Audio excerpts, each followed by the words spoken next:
ایک دفعہ کا ذکر ہے، ایک مصروف چیونٹی کالونی میں اینڈی نامی ایک چھوٹی چیونٹی رہتی تھی۔ اینڈی بہت محنتی تھی، ہمیشہ خوراک جمع کرتی اور اپنی ساتھی چیونٹیوں کی مدد کرتی رہتی تھی۔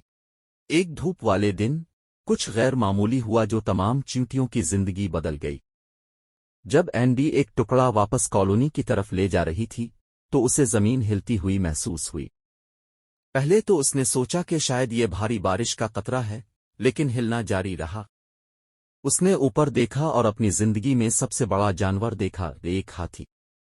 اس ہاتھی کا نام ایلی تھا۔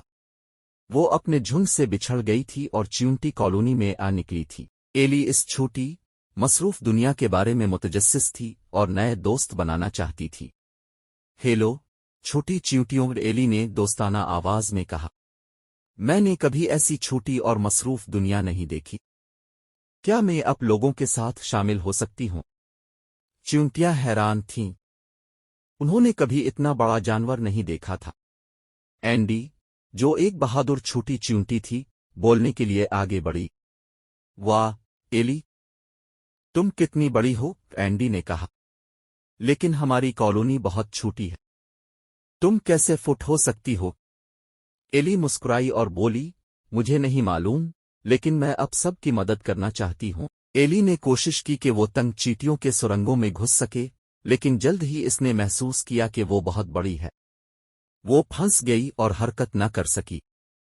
چیونٹیاں بڑے ہاتھی کو اپنی چھوٹی سرنگوں میں گھسنے کی کوشش کرتے دیکھ کر ہنسنے لگیں۔ وہ ایلی نے ہنستے ہوئے کہا، شاید میں چیونٹیوں کی سرنگوں کے لیے نہیں بنی ہوں، اور کیسے مدد کر سکتی ہوں؟ چیونٹیاں جمع ہوئیں اور خوب سوچا۔ انہوں نے ایک بہترین منصوبہ بنایا۔ ایلی کو اپنی دنیا میں فٹ کرنے کے بجائے انہوں نے مل کر کام کرنے کا فیصلہ کیا تاکہ وہ کھلی جگہ میں اسے گھر جیسا محسوس کرا سکیں۔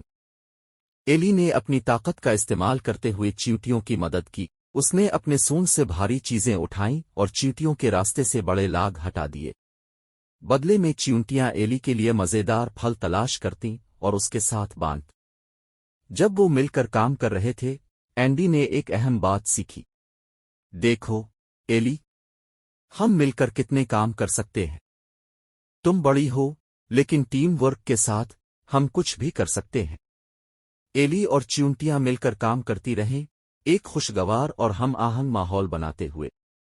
انہوں نے دریافت کیا کہ چاہے ان کے سائز میں کتنا بھی فرق کیوں نہ ہو، وہ اب بھی بہترین دوست بن سکتے ہیں اور ایک دوسرے کی مدد کر سکتے ہیں۔ انہوں نے ٹیم ورک اور دوستی کا حقیقی مطلب سیکھا۔ تو بچوں، یاد رکھیں کہ چاہے اب دوسروں سے کتنے بھی مختلف کیوں نہ ہوں، اب ہمیشہ مل کر کام کرنے اور دوست بننے کا راستہ ڈھونڈ سکتے ہیں۔ بالکل ایلی ہاتھی اور اینڈی چیونٹی کی طرح۔ اور وہ سب ہنسی خوشی رہنے لگے۔